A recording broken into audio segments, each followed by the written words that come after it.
In 1929, money did not disappear in a single scream. It went silent.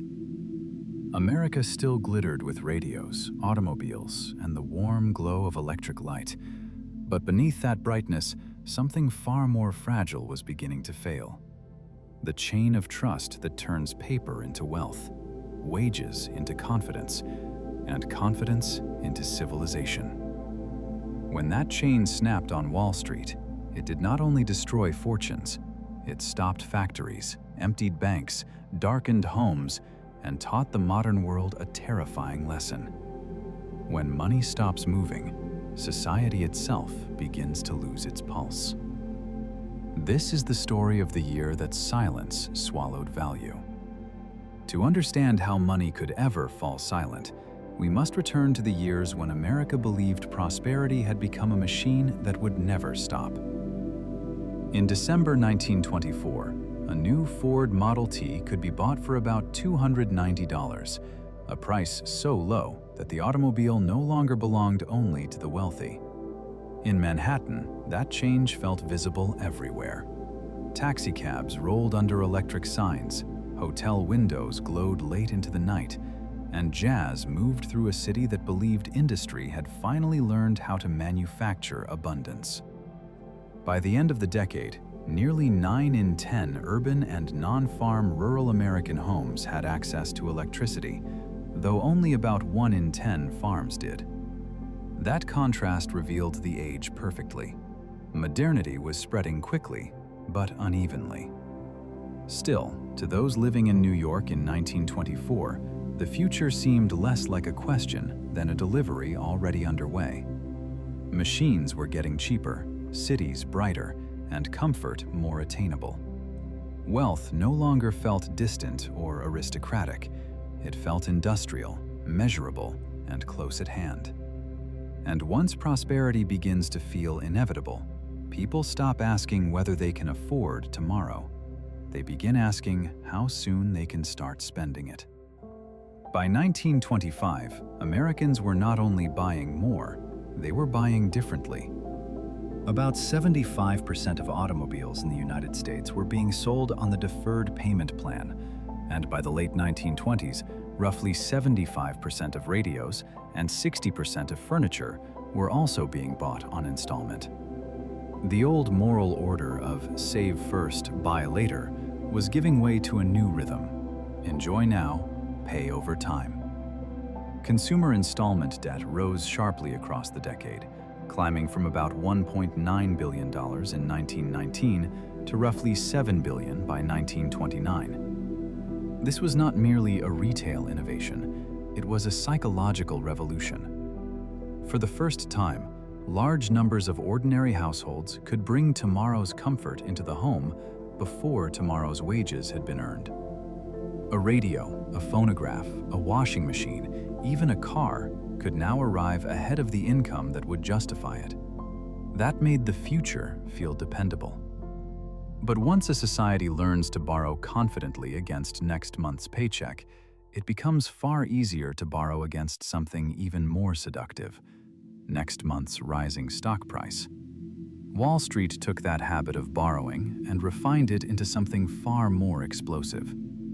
In the late 1920s, many stock buyers were purchasing on margin, often putting down only about 10% of the price and borrowing the rest. The stock itself served as collateral. As long as prices rose, the system felt brilliant. A modest increase in the share price could produce a spectacular gain on the investor's own small cash stake. This was leverage, borrowed money turning a rise in price into the illusion of genius. The scale became enormous.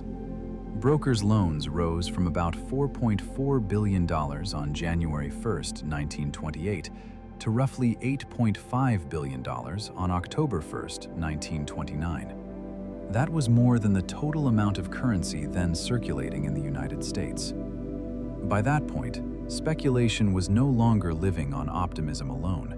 It was living on credit. And credit has a cruel rule built into it from the start. When prices stop rising, debt does not wait politely. It begins to call. By early 1929, speculation had escaped the broker's office and entered ordinary conversation. Federal Reserve historians later described a new industry of brokerage houses, investment trusts, and margin accounts that enabled ordinary men and women to buy corporate equities with borrowed funds. This change could be felt in culture, but it could also be measured in volume. On March 26, 1929, the New York Stock Exchange handled 8,246,742 shares, the heaviest day of trading it had ever seen up to that point. A record like that did not mean only that more money was entering the market. It meant more people, more borrowed funds, and more confidence were entering it together. That is what made the boom so dangerous. The market no longer felt like a specialized institution for financiers. It felt like a national opportunity open to anyone quick enough to join. But a market that needs an ever-widening crowd of believers soon begins to need something larger still. A financial center strong enough to pull in capital from far beyond its own city. That center was New York. By the autumn of 1929, the United States held a monetary gold stock of just over $4.1 billion, while New York's call money market had become so fevered that the call money rates surged to extraordinary levels in late March 1929. Those two numbers tell the story together. Gold signaled financial gravity. The call rate signaled speculative magnetism. Money that might once have rested more quietly in ordinary commerce could earn extraordinary returns by feeding Wall Street's demand for credit. That made New York more than a city of banks and offices. It made it the most pressurized chamber in the world's financial system. When short-term money rushed there, it strengthened the boom. When confidence wavered, it would magnify the danger. This is why the late 1920s market was never only an American story. The pulse of New York had become disproportionately important to the wider world. And nowhere did that new financial gravity shine more seductively than in the decade's most glamorous symbol of modern growth: Radio Corporation of America. No company captured the intoxication of the late 1920s more perfectly than Radio Corporation of America. In January 1926, RCA could be bought for about $43 a share. By September 1929, it had climbed to roughly $568 before the crash, even though RCA was valued less for present return than for future expectation. That was precisely what made it so revealing. Investors were no longer valuing the stock for what it returned in the present, but for what they imagined it would dominate in the future. Radio felt like a technology that could collapse distance itself. Voices crossed cities, states, and coastlines. A polished radio set in the parlor became a symbol that the modern world had truly arrived. RCA, in that sense, was not just a company. It was a vessel for expectation. But expectation is not the same thing as earnings, and glamour is not the same thing as cash flow. A stock can live on imagination for a long time. It cannot live on imagination forever. By early September 1929, a few observers were already beginning to hear strain beneath the music. On September 5, 1929, at the annual National Business Conference, Roger Babson voiced the sentence that would outlive the men who dismissed it. "Sooner or later a crash is coming, and it may be terrific." The market reacted immediately. Prices broke sharply in what became known as the Babson break. But the deeper story was not the drop itself. It was the speed with which confidence returned. Charles E. Mitchell of National City Bank continued to encourage stock buying, and Irving Fisher, already one of the most quoted economists in America, soon answered Babson's warning with his own famous reassurance that stock prices had reached what looked like a permanently high plateau. That phrase would become one of the great epitaphs of financial overconfidence. In September 1929, however, it sounded comforting, modern, and intelligent. The market had become so admired that caution now felt old-fashioned. A warning no longer sounded like wisdom, it sounded like a failure of faith. And so, the nation kept drifting forward, deeper into one final month of elegant denial. The peak had already passed. On September 3, 1929, the Dow Jones Industrial Average closed at 381.17, the highest level it would see before the crash. Yet a peak does not announce itself when it happens. It hides inside confidence. Through September, prices swung sharply, recovered quickly, and still persuaded many investors that the old pattern remained intact. Every setback was temporary, every dip a chance to buy. That is what made the period so dangerous. The market was no longer climbing on data alone, but on habit, prestige, and the social memory of recent gains. Even the weakening that had already begun felt easy to explain away. After all, the Dow had risen sixfold from 63 in August 1921 to 381 in September 1929. A machine so successful seemed too large to fail in any permanent sense. But arithmetic is indifferent to admiration. By the third week of October, the distance between public confidence and structural weakness had become too wide to sustain. The illusion of safety was about to meet the force of liquidation on the floor of the New York Stock Exchange. On Thursday, October 24, 1929, the reckoning began in public. By the end of the day, 12,894,650 shares had changed hands in the New York Stock Exchange, smashing the previous record and overwhelming the ticker system that investors across the country depended on for price information.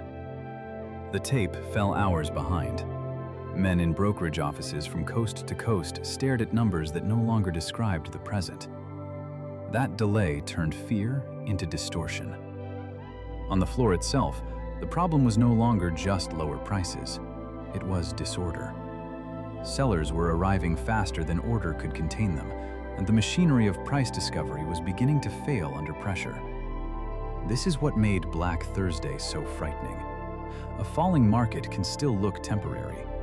A market that begins to lose its ability to price itself looks systemic. By noon, the crisis was no longer a rumor of weakness inside speculative stocks. It had become a visible rupture in the financial authority of the age. And when private panic becomes public spectacle, only one force still seems large enough to stop it: concentrated banking power.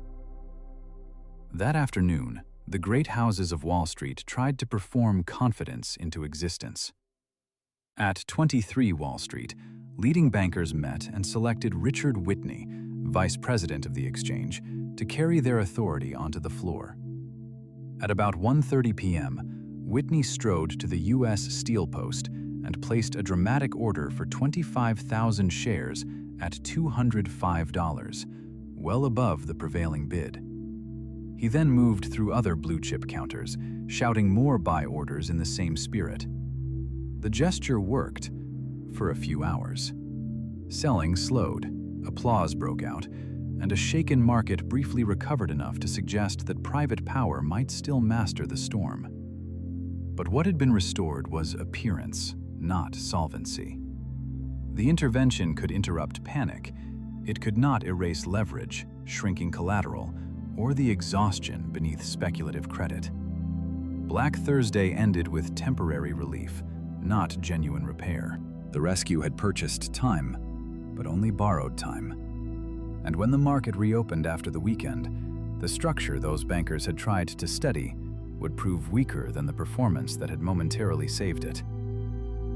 When the market reopened on Tuesday, October 29, 1929, the performance of confidence was over. By the closing bell, 16,410,030 shares had changed hands on the New York Stock Exchange, a record so immense that the day immediately entered history as Black Tuesday.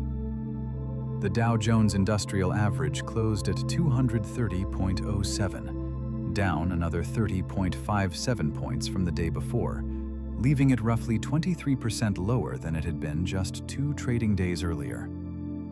This time, there was no convincing gesture large enough to steady the structure. Blue-chip names and speculative favorites were thrown into the same current. Prices did not decline in orderly steps. They seemed to give way beneath the feet of the market itself. What made the day unforgettable was not only the scale of the selling, but the public collapse of a belief that had ruled the decade, that confidence alone could always bring prices back. On Black Tuesday, the music of the Roaring Twenties did not fade. It stopped. That silence spread outward through a machine that could no longer keep pace with panic. On October 29, 1929, the stock ticker ran 152 minutes late, turning the nation's main instrument of price transmission into a device of distortion. Men in brokerage offices from Chicago to San Francisco believed they were watching the present, when in truth, they were staring deep into the past. A quote arriving on the tape might already belong to a market that no longer existed. The result was more than confusion. It was blindness. Traders and investors made decisions inside a fog of delay, sending orders into a market whose real condition they could not see. In ordinary times, the ticker linked the country to Wall Street. In crisis, it severed that connection by replacing knowledge with lag. That is why Black Tuesday felt so mechanized. Panic was no longer only emotional. Once information itself began to fail, panic became infrastructural. And when a market loses both confidence and clarity at once, the next force to take command is fear itself. Fear took command because the structure of the boom had trained people to respond that way. During the late 1920s, ordinary investors had been drawn into the market through brokerage houses, investment trusts, and margin accounts that often required only about 10% down. In a rising market, that looked like brilliance. In a falling market, it changed psychology completely. A lower price no longer looked like a bargain. It looked like a warning that even more losses were still ahead. Every sale became a signal that someone else might know more, see more, or be closer to ruin. Crowds do not need to speak to move together. They only need to watch one another rush toward the exit. This is why panic spreads faster than optimism. In 1929, ownership stopped feeling like participation in prosperity and began to feel like exposure. The question was no longer, how much can I make? It was, how much can I still save? And once that question rules the market, the next thing to disappear is not hope alone, but wealth itself. That shared rush to survive left behind the most haunting question of the crash. Where did the money go? In the fall of 1929, the market value of all shares listed on the New York Stock Exchange fell by about 30%, and in the month of October alone, stocks lost nearly $16 billion in value. To the bewildered investor, this felt like theft. But there was no thief waiting at the end of the chain. What vanished was not piles of cash carried out of buildings. It was a structure of belief that had once assigned enormous value to paper claims. A stock certificate can feel like stored wealth during a boom because buyers agree to treat it that way. When that agreement breaks, the wealth attached to it breaks as well. This is the hard lesson of market value. It is real while confidence sustains it, but it is not identical to money locked in a vault.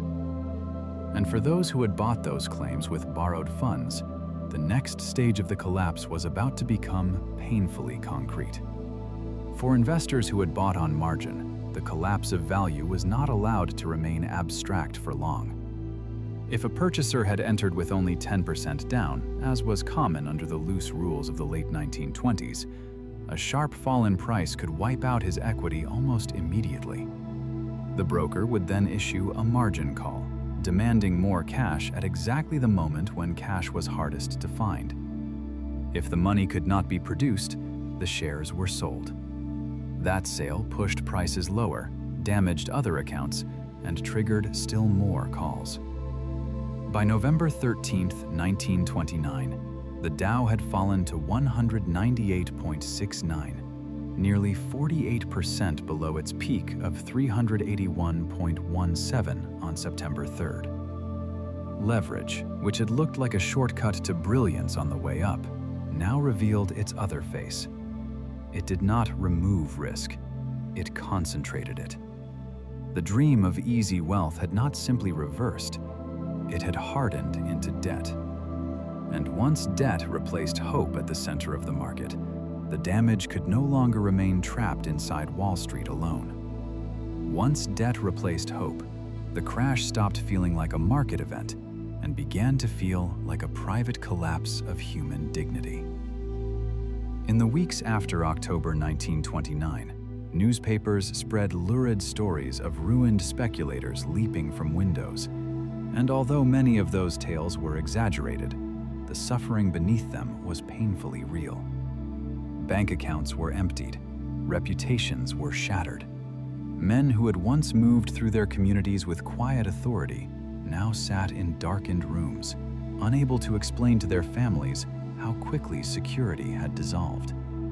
Shame became one of the hidden currencies of the crash. It could not be charted on a ticker tape, yet it spread from home to home with extraordinary force. This was not simply the loss of money. It was the loss of social standing, self-belief, and the illusion of control. In thousands of households, conversation itself grew thinner. The noise of the decade gave way to embarrassed silence, and as that silence settled over private lives, the same collapse was beginning to pass outward into shops, wages, and the daily habits of the wider economy. That quiet retreat inside American homes soon became an economic force of its own. In 1930, manufacturing output as a whole fell to about 20% below its 1929 level.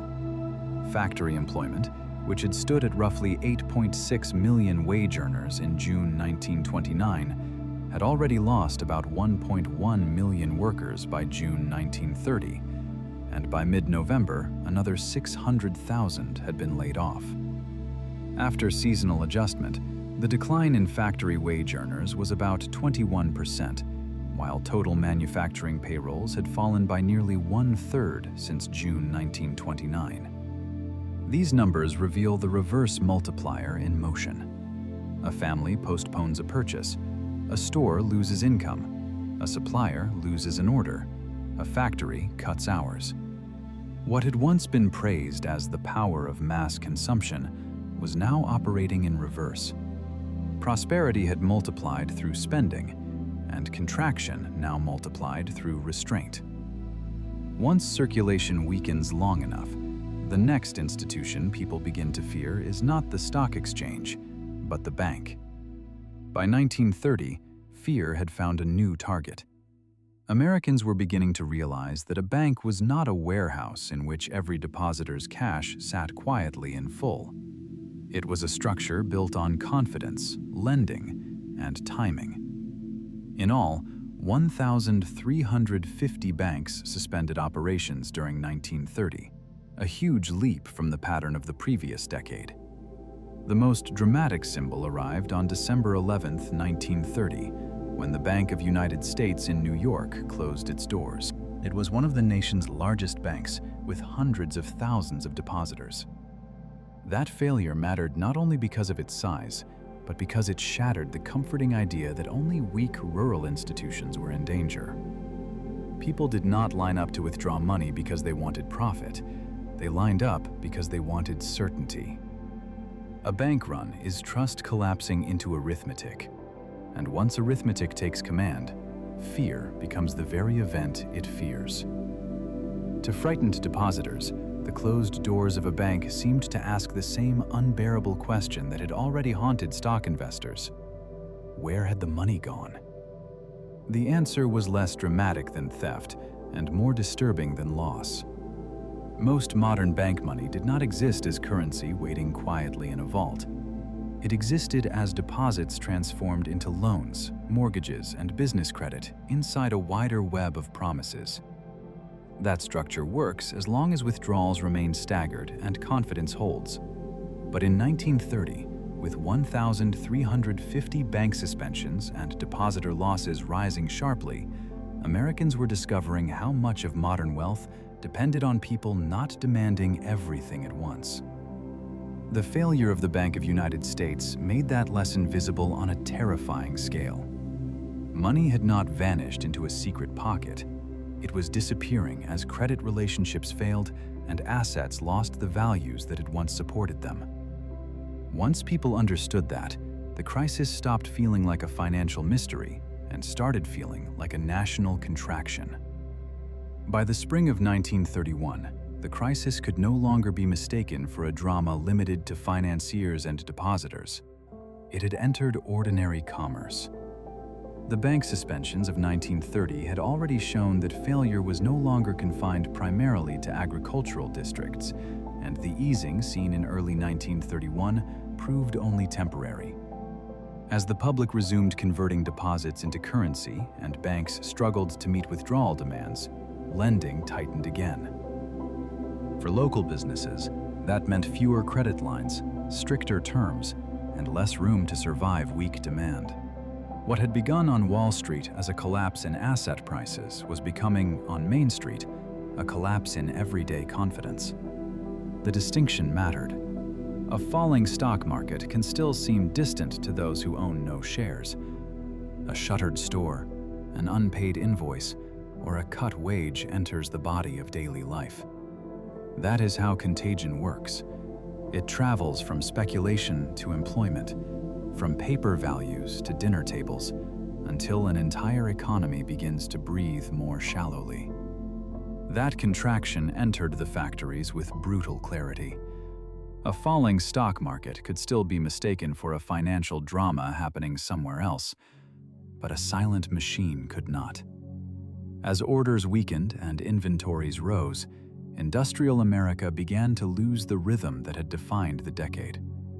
By 1933, industrial production in the United States had fallen by nearly 47% from its 1929 level. In the same collapse, the value of construction contracts had fallen by about 76% since 1929, and the income of factory wage earners had dropped by roughly 47%. Those numbers reveal what the crash had become. It was no longer only a story of asset prices or credit strain. It was a story of steel left unpoured, machinery left idle, and workers sent home because goods could no longer move through the system fast enough to justify making more of them. Once production loses its confidence, the crisis becomes physical. And once the factory floor falls quiet, the next collapse appears in the prices of the raw materials that once fed it. When factories slow, the damage travels backward through the entire chain of production until it reaches the field, the rail line, and the farm gate. During the early 1930s, that retreat became merciless. The price of wheat, which had once stood far higher in the post-war years, fell to about 29 cents a bushel in 1931 and 1932. Cotton, one of the staple crops of the Southern Plains, collapsed to about 6 cents a pound in 1931. From 1929 to 1933, U.S. farm income fell by roughly 55%. For farmers, this was not merely low pricing, it was a trap. The more desperately they sold to cover debts, taxes, and transport costs, the more they helped push prices lower. This is one of the cruelest features of a deflationary collapse. Abundance stops feeling like wealth and begins to feel like punishment. Goods still existed, labor still existed, but the market no longer rewarded either in a way that could sustain a household. And as the countryside absorbed that blow, unemployment was about to become the new face of the nation. By 1932, the American crisis had acquired a face that no chart could soften: mass unemployment. The jobless rate reached about 23.6% in 1932, and in 1933, it averaged 24.9%, leaving more than 12 million workers without jobs. These were not abstract losses. They were empty lunch pails, unpaid rent, worn-out shoes, and families reorganizing daily life around shortage. In the prosperous years, labor had connected the individual to the larger machine of national growth. Now that connection was severed. The worker remained, but the place where his time had once turned into wages had vanished. That is why unemployment during the Great Depression felt larger than lost income alone. It was also a collapse of routine, status, and identity. In city after city, joblessness stopped being a temporary misfortune and became a permanent social landscape. And when enough people can no longer participate in the economy through work, the geography of failure begins to rise in plain sight. That geography of failure took visible form in the shanty towns Americans came to call Hoovervilles. The term appeared in print by 1930, and as the Depression deepened, such camps spread in and around cities across the nation. They were built from scrap wood, tar paper, cardboard, tin, and whatever else could be found. These were not only shelters, they were public evidence that economic collapse had escaped the trading floor and entered the landscape itself. In Seattle alone, at one point there were 8 such shantytowns, and Hoovervilles in the 1930s housed thousands of men and women down on their luck. The bitterness of the name mattered. It transformed homelessness into accusation, tying visible suffering to political failure and institutional inadequacy. A stock crash can remain trapped in headlines.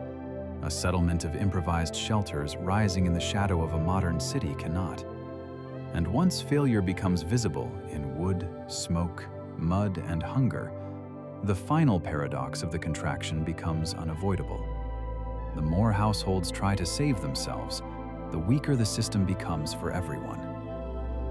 In ordinary life, saving is prudent. For a household facing uncertainty, it is rational, disciplined, and often necessary. But during the Great Depression, that private virtue turned into a public danger when millions practiced it at once. This is the paradox of thrift, a concept later associated with John Maynard Keynes. What is wise for one family can become destructive for the whole economy if everyone behaves the same way at the same time. Families cut purchases to protect cash. Businesses delayed investment to protect balance sheets.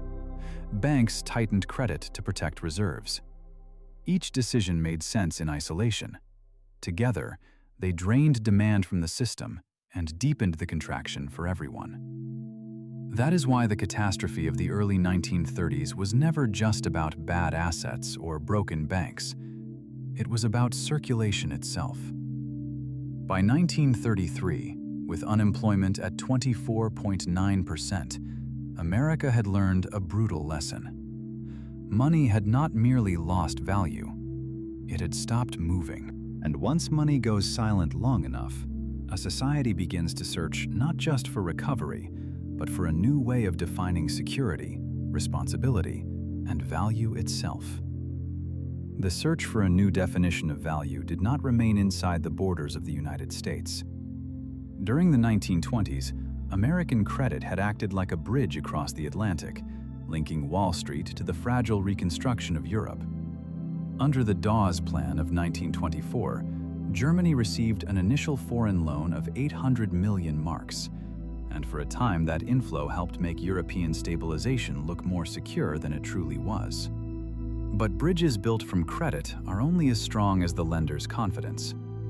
After 1929, U.S. lending began to contract, and the stream of easy money that had helped support Europe started to thin. What had looked like international financial cooperation was revealed to be something more brittle, a chain of dependency tied to one dominant center. When that center weakened, the structure trembled everywhere else. The Atlantic Ocean no longer separated the crisis, it transmitted it. And among the nations standing on the most fragile footing, none was more exposed to the withdrawal of foreign credit than Germany. Germany's fragility was not accidental.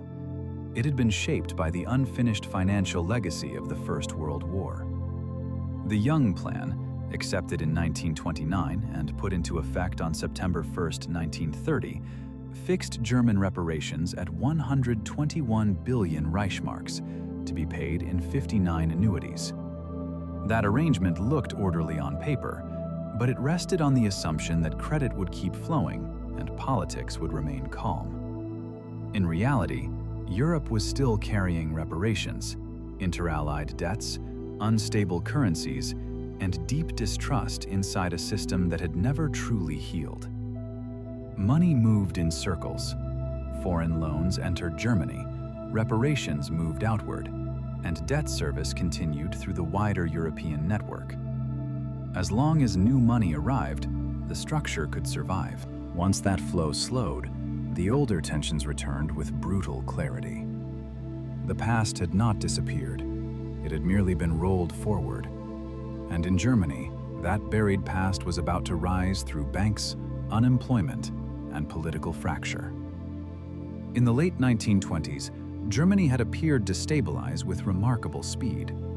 After the Dawes era and the inflow of foreign loans, industry revived, large public works were undertaken, and in 1927, unemployment fell to about 1 million. That apparent recovery, however, rested heavily on short-term foreign credit. It looked solid while the money was arriving, and brittle the moment it hesitated. Once American lending contracted after 1929, Germany did not merely lose convenience. It lost one of the essential supports of its fragile balance. By the winter of 1932, German unemployment had risen to 6 million. Industry was operating at only about 50% of capacity, and the volume of German foreign trade had fallen by 2/3 between 1929 and 1932. This is the danger of recovery built on mobile credit. Prosperity can be rented for a while, but it cannot be trusted forever. And in May 1931, the next visible break in that fragile European system appeared in Austria. That break appeared in Vienna on May 11, 1931, when Kreditanstalt, Austria's largest bank, announced losses so severe that reassurance could no longer preserve confidence. The bank was not a marginal institution. Its weakness immediately became a wider alarm because markets understood what it implied. If a central bank-like pillar of Austrian finance could fail, then hidden weakness might be everywhere. Depositors worried. Foreign lenders hesitated. Capital began to move.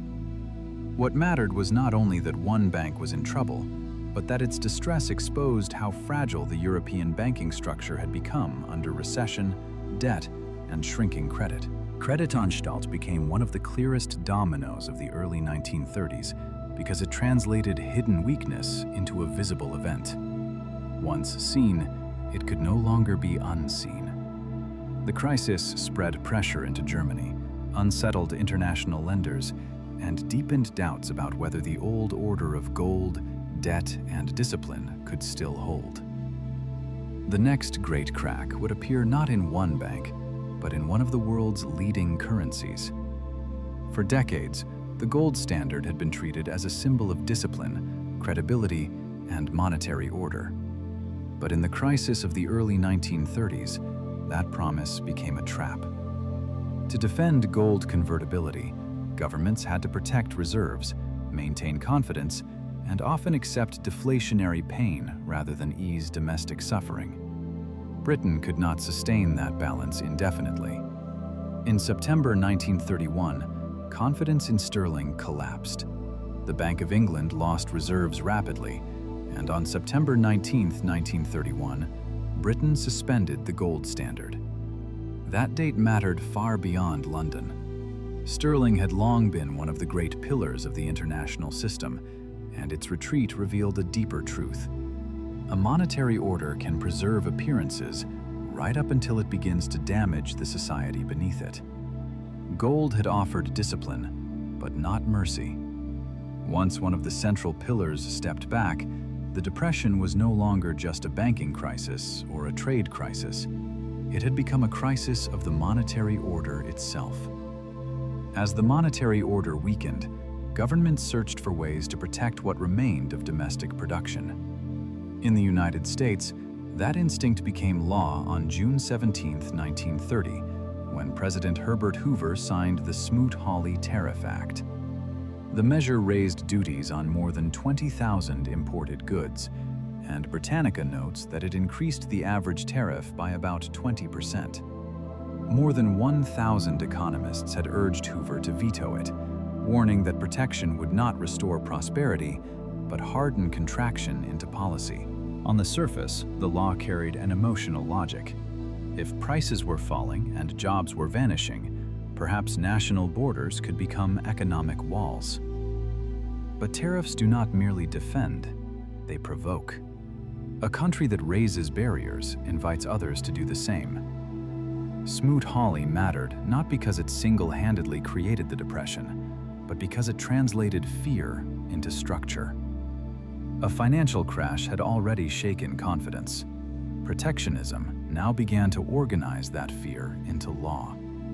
And once fear enters legislation, it rarely remains domestic for long. Once fear entered trade policy, national borders stopped feeling like lines on a map and began to function like barriers inside the bloodstream of the world economy.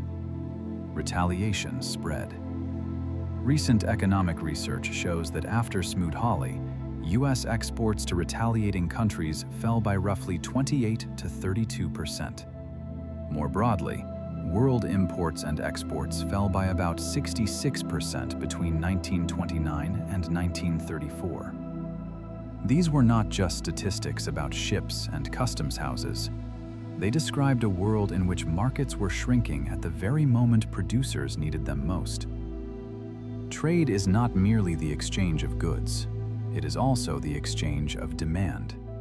When countries restrict imports, they often weaken the export markets on which their own farmers and manufacturers depend. That is why trade wars deepen depressions. Goods still exist, but buyers become harder to reach. Ships still float, but fewer cargoes justify the voyage.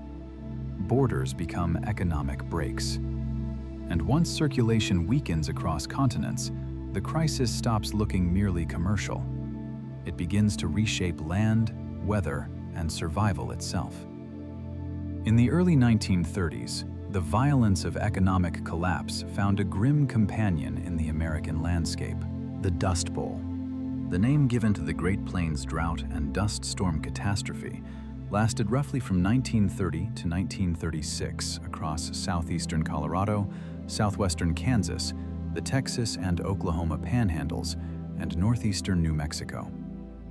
This disaster was not caused by the stock market crash. It emerged from severe drought interacting with aggressive cultivation and exposed topsoil. But the Depression made its consequences vastly harder to survive. As farm prices collapsed and credit remained scarce, families facing ecological ruin were doing so inside an economy already stripped of resilience. The National Drought Mitigation Center notes that the effects of the Plains drought sent economic and social ripples across the country, and that millions of people migrated from drought areas, often heading west in search of work. The land itself seemed to echo the logic of the age: depletion, exposure, and the failure of old assumptions. And as families abandoned farms and drifted toward survival elsewhere, another ancient response to monetary failure began quietly to return. When money grows scarce or unreliable, people do not stop needing food, labor, shelter, and tools. They simply begin searching for other ways to connect what they have with what they need. During the worst years of the Depression, this improvisation appeared not only as barter, but also as local scrip, temporary substitute money issued by communities and firms when ordinary currency had, in effect, deserted them. Historical work on the period notes that by mid-1932, stamp scrip had gained national publicity, and that early 1933 marked the high point of stamp scrip issues. Economist Irving Fisher described such scrip as a temporary substitute for regular currency in a moment when circulation had broken down. That distinction matters. Barter and scrip did not mean modern money had vanished completely. They meant money was no longer circulating widely enough to mediate ordinary life with confidence. People improvised because they had to. They were building temporary bridges across broken channels of exchange. And when enough citizens must improvise an economy just to survive, the next casualty is often the social class that depends most on stable money, stable work, and stable expectation: the middle class. The middle class rarely disappears all at once. It erodes through arrears, defaults, postponements, and the slow collapse of assumptions that once felt ordinary. By the beginning of 1933, a remarkable 52% of U.S. farm mortgage debt was in arrears, and as of January 1, 1934, nearly 45% of mortgaged, urban, owner-occupied homes were in default. These are not merely housing numbers. They are a map of middle-class fracture. Families that had expected modest security found themselves trapped between shrinking incomes and fixed obligations. Professional status no longer guaranteed protection. A clerk, teacher, shop owner, or small manufacturer might still possess discipline and social respectability, yet neither quality could withstand a system in which demand, credit, and asset values were all failing together. That is why the Depression cut so deeply into the emotional fabric of modern society. It did not only injure the poor, it destabilized the people who believed they had done everything correctly. And when even the middle loses faith that patience and effort will be rewarded, the next institution to weaken is often the promise of education itself. When the middle begins to lose faith in the future, the promise of education changes with it. During the Great Depression, that change was not simple. In one sense, schooling advanced. Claudia Golden's work shows that high school completion rose from about 13% of youths in 1915 to nearly 50% by 1940, and in the non-southern regions it exceeded 50% by 1940. During the Depression, secondary enrollments soared in the industrial North and Midwest, often faster than local budgets could support, forcing schools to absorb students through crowding rather than new construction. Yet that very surge carried a darker meaning. Many teenagers stayed in school not because the path ahead had become easier, but because the labor market had collapsed. College expansion, by contrast, remained far more limited and would not truly accelerate until after the Second World War. So the interruption of education in the 1930s was not always a matter of empty classrooms. It was a matter of futures delayed, ambitions narrowed, and a generation held in suspension between study and a world that could no longer employ it. And when fewer lives could move forward with confidence, the wider machinery of world trade and transport was about to fall quieter still. That deeper silence could be heard at the ports. Harbors that had once gathered the restless movement of grain, coal, textiles, machinery, and manufactured goods began to move with a slower, heavier rhythm. We can measure that quiet. The IMF notes that between January 1929 and February 1933, the total imports of 75 countries contracted by 69%. Other historical summaries estimate that world trade volume fell about 25% between 1929 and 1933, even after adjusting for falling prices. Those numbers do not describe abstract commerce alone. They describe docks with fewer cargoes, cranes with less to lift, warehouses with less reason to open, and crews waiting for work that no longer arrives on time. A port is one of the clearest mirrors of the world economy because it gathers distant decisions into one visible landscape. When confidence weakens across many countries at once, the result appears there in missing goods and interrupted motion. The same crisis that had begun in speculative finance was now slowing the movement of real things across oceans. And once even the sea lanes carried less life, the next force tightening around the world economy would become impossible to ignore: Deflation. Deflation sounds gentle when described in simple terms. Prices fall, goods become cheaper. At first hearing, that can almost resemble relief. But in the early 1930s, falling prices did not behave like a blessing. They behaved like pressure. The U.S. Bureau of Labor Statistics reports that from October 1929 to the trough in April 1933, the all-items CPI fell 27.4%.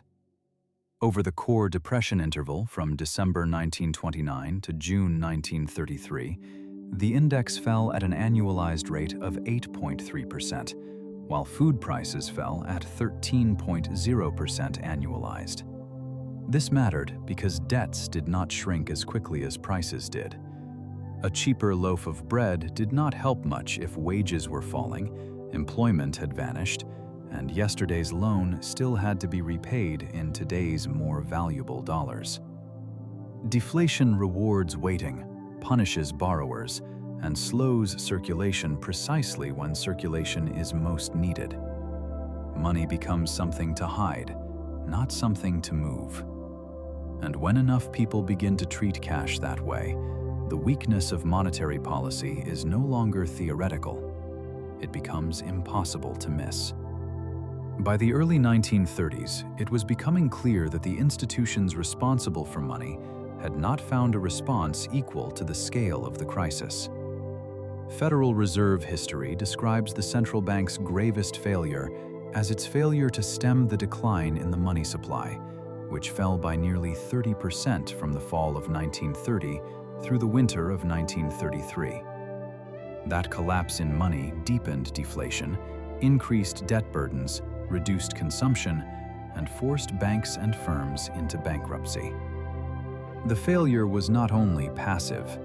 During the gold crisis of 1931, the Fed raised its discount rate from 1.5% to 3.5%, yet made virtually no significant open market purchases to offset reserve losses, even as conditions were becoming more restrictive. In the 6 weeks ending October 28, 1931, the U.S. monetary gold stock fell by $727 million, about 15%. These are the numbers of a system defending orthodoxy while society was collapsing underneath it. And when money is managed that way in a crisis, people do not merely become poorer, they become more afraid. That fear was not just poetic, it became measurable. Between mid-September and the end of December 1931, currency held by the U.S. public rose by $544 million, an increase of about 11%. People were literally pulling money out of the banking system and holding it closer to the body. This is what it means for fear to behave like a financial asset. Cash becomes preferable not because it produces anything, but because it seems safer than participation. Banks become reluctant to lend. Businesses become reluctant to invest. Families become reluctant to spend. Each decision makes sense on its own. Together, they deepen stagnation. Fear acquires economic weight because it redirects the movement of money away from production and toward preservation. That is why recoveries from great financial shocks are never only about rates, reserves, or balance sheets. They are also about expectations. And by the early 1930s, those expectations were no longer merely economic. They were beginning to turn political.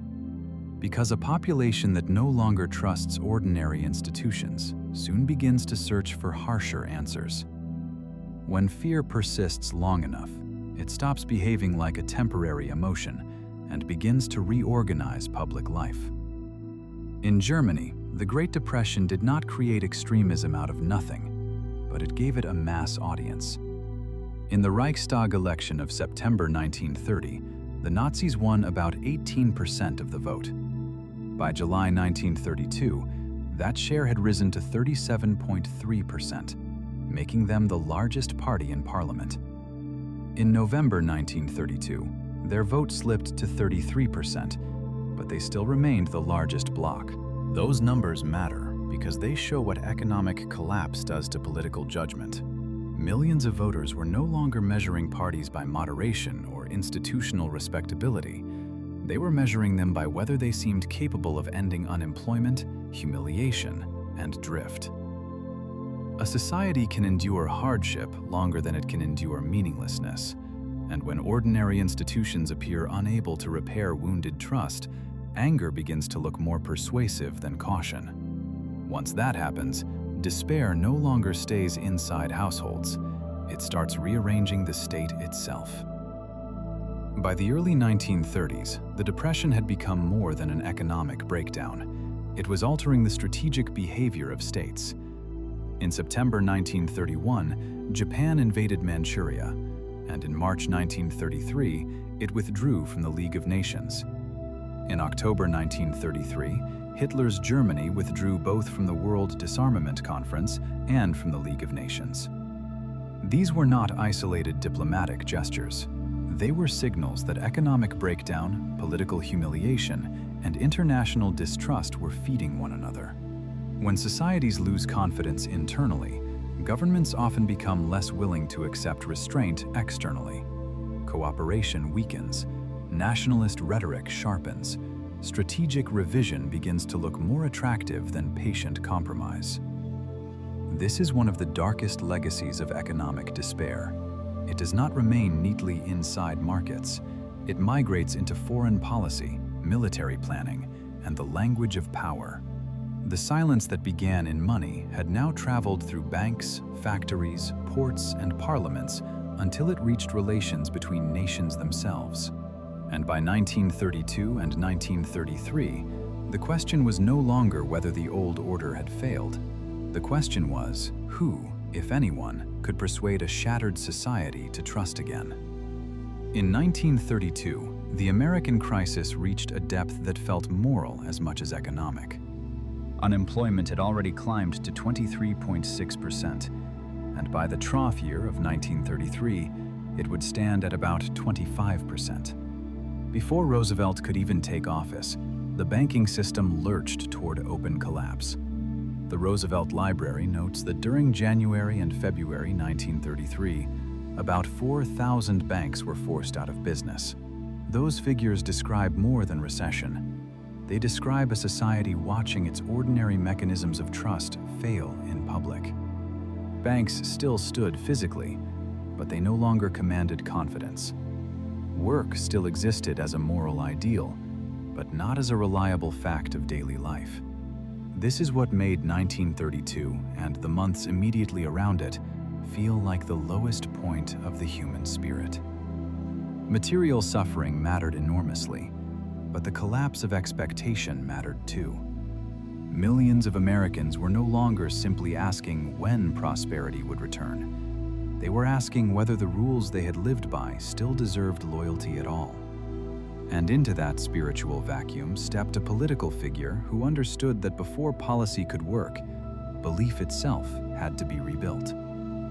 When Franklin Delano Roosevelt was inaugurated on March 4, 1933, he inherited more than a depressed economy. He inherited a broken relationship between the American people and the institutions that governed money, work, and security. At 1 a.m. on March 6th, Roosevelt ordered a national bank holiday, suspending banking transactions across the country. On March 9th, Congress passed the Emergency Banking Act. On March 12th, Roosevelt delivered his first fireside chat, speaking directly to the public about the banking crisis. The sequence mattered. He did not begin by promising instant prosperity. He began by slowing panic and translating complexity into trust. Federal Reserve history notes that by March 15th, banks controlling about 90% of the country's banking resources had resumed operations. That reopening was not merely administrative, it was psychological. The New Deal would later become associated with agencies, work programs, and reforms. But beneath all of that lay a deeper shift. The idea that government could no longer remain a distant observer while society unraveled. A new social contract was beginning to take shape, and the first place it had to prove itself was the banking system. The repair of trust began with structure. On June 16, 1933, Roosevelt signed the Banking Act of 1933, the legislation later known as Glass-Steagall. Federal Reserve history notes that the act effectively separated commercial banking from investment banking and created the Federal Deposit Insurance Corporation. FDIC history adds that the law established a temporary fund, effective January 1, 1934, with basic insurance coverage of $2,500 per depositor. By July 1, 1934, that level rose to $5,000. These numbers mattered because they transformed reassurance into architecture. The state was no longer merely asking depositors to trust banks again. It was redesigning the rules under which that trust would operate. A society that had watched savings evaporate could now be told that ordinary deposits were no longer standing alone in front of panic. This was more than regulation. It was the beginning of security as design. And once trust in savings began to return, the next question became how to restore trust in the market where securities themselves were bought, sold, and so often manipulated. Trust in markets could not be rebuilt by optimism alone. It required visibility, rules, and an authority strong enough to stand between ordinary investors and the old culture of manipulation. That authority arrived on June 6, 1934, when the Securities Exchange Act of 1934 created the Securities and Exchange Commission. The law reflected a hard lesson of the crash years. A market cannot remain healthy if prices are easily rigged, disclosures remain incomplete, and the public has no trusted referee. The SEC did not promise to abolish greed or speculation. What it promised was supervision. It gave the federal government broad power over the securities industry, including exchanges, brokers, and the disclosure rules that shape public confidence. This mattered because modern finance depends on belief, and belief decays quickly when citizens suspect that the game is dishonest. The SEC was, in essence, a public guardian for visibility. And once the state had begun to protect savings and watch markets, the next question became larger still. How could it protect life itself from total economic ruin? Protecting the financial system was one task. Protecting the human beings who lived beneath it was another. On August 14, 1935, Roosevelt signed the Social Security Act into law. The act established a system of federal old age benefits and created a social insurance framework meant to soften the hazards of unemployment and old age in a wage-based society. Under its old age provisions, qualified workers would receive retirement benefits beginning at age 65. Contemporary Social Security history materials also noted that the program initially applied to about 26 million workers. This was more than welfare design. It was a redefinition of vulnerability. During the Depression, too many Americans had discovered how quickly a respectable life could be broken by forces no household could control. Savings vanished. Work vanished. Family support reached its limit.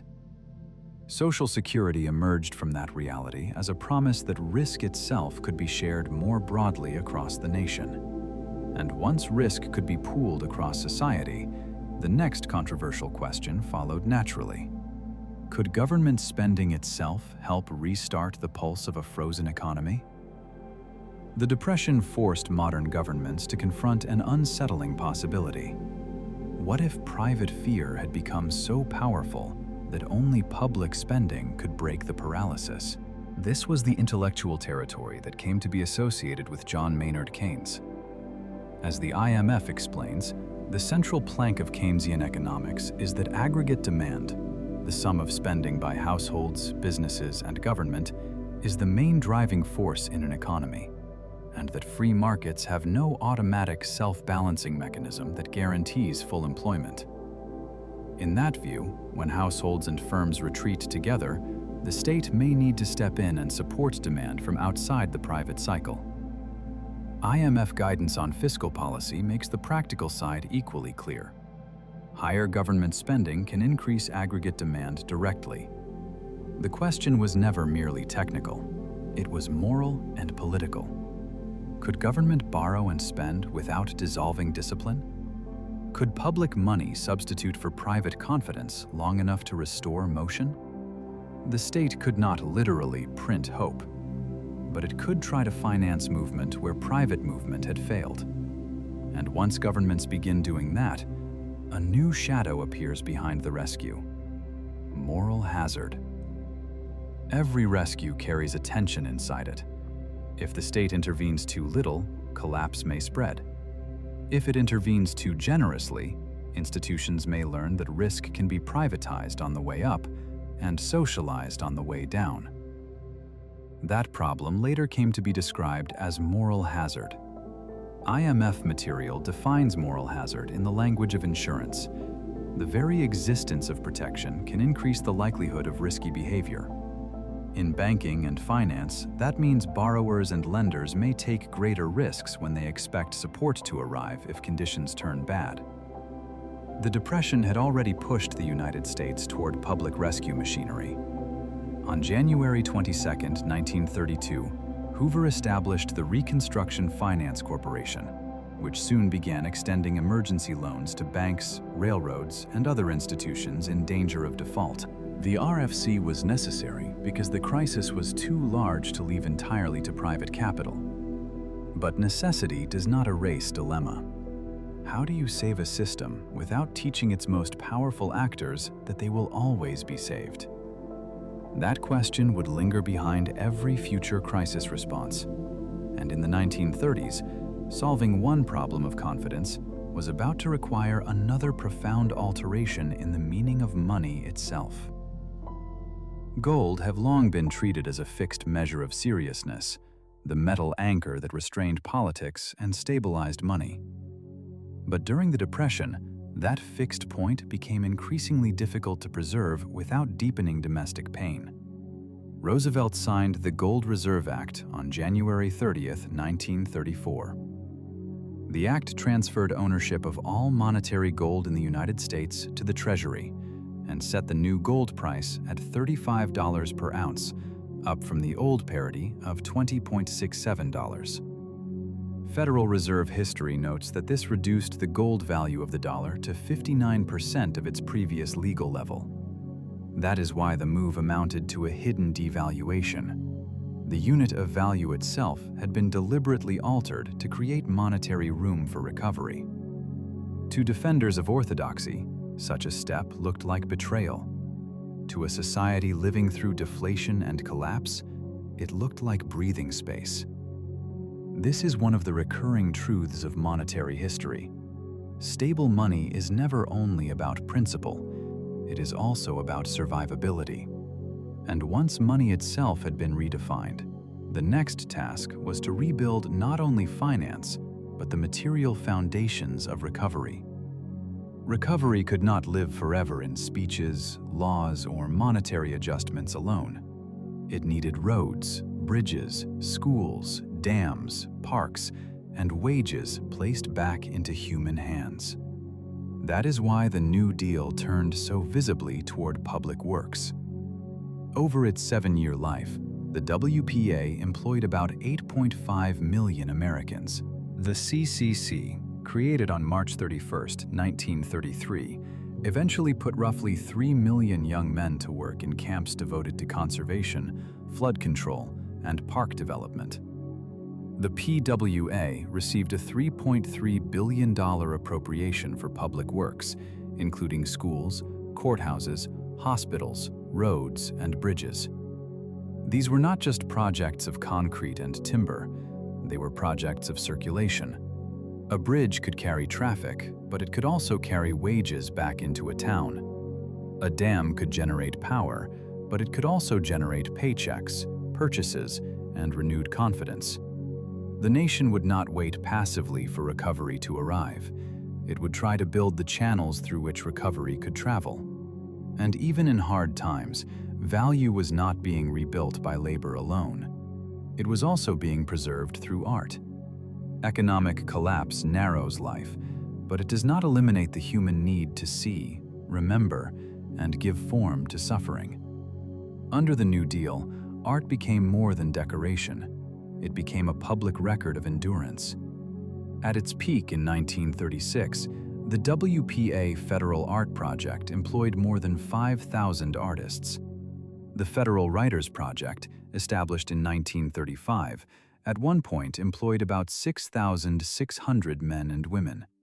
Painters, muralists, photographers, editors, interviewers, and writers helped turn breadlines, migrant roads, factory towns, and worn faces into part of the national memory.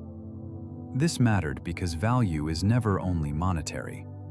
A civilization also survives through what it chooses to witness. In a decade when wages vanished, savings evaporated, and institutions broke public trust, art kept suffering from becoming invisible. It preserved dignity where markets had stripped it away. And once a people begins to give artistic form to its pain, that pain begins to harden into memory rather than chaos. Memory changes economies long after prices recover. The Depression did not end when a few indicators improved. It remained in habits, suspicions, family stories, and the quiet rules by which one generation tried to protect the next. Americans had seen unemployment average 24.9% in 1933, and by that year, about 1/5 of the banks that had existed in 1930 had failed. Those were not numbers a society forgot quickly. Children who watched adults fear debt, stretch food, mistrust banks, and save every usable object learned that prosperity could vanish much faster than appearances suggested. That is why the Great Depression became more than a downturn. It became a national trauma. Security was no longer assumed, it was prepared for. A society that has once seen money go silent does not hear abundance in quite the same way again. Yet trauma can harden into paralysis if it offers only warning and no renewal. So, as the 1930s moved on, the question was no longer simply whether activity could return. It was whether confidence could return without reviving the illusions that had once made confidence so dangerous. The return of confidence never arrived as dramatically as its collapse. It came slowly, unevenly, and without the intoxicating certainty that had defined the late 1920s. The Dow, which had closed at 41.22 in the summer of 1932, its lowest value of the 20th century, and 89% below its peak, did not return to its pre-crash high until November 1954. That alone reveals how long memory and damage can outlast panic. Even the broader economic recovery moved in fits. Federal Reserve history notes that the 1937-38 recession drove industrial production down 32%, pushed unemployment back to 20%, and cut real GDP by 10%.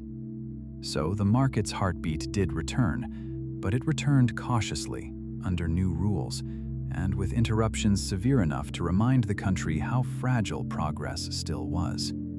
Recovery is not simply the revival of activity. It is the restoration of trust under altered conditions.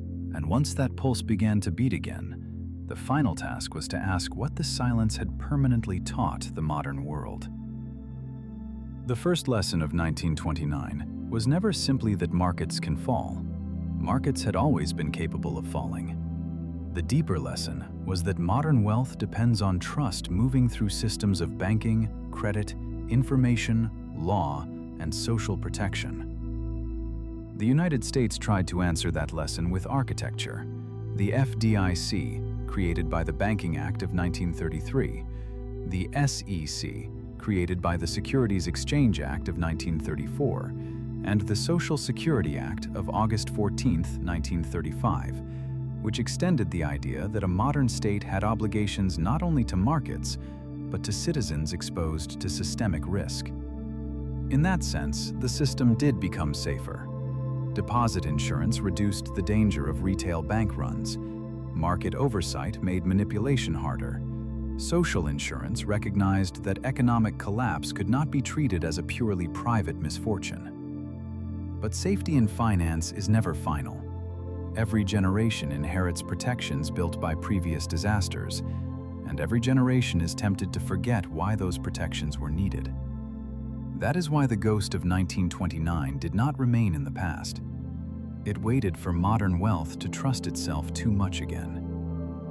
The ghost of 1929 does not return by repeating the same costumes.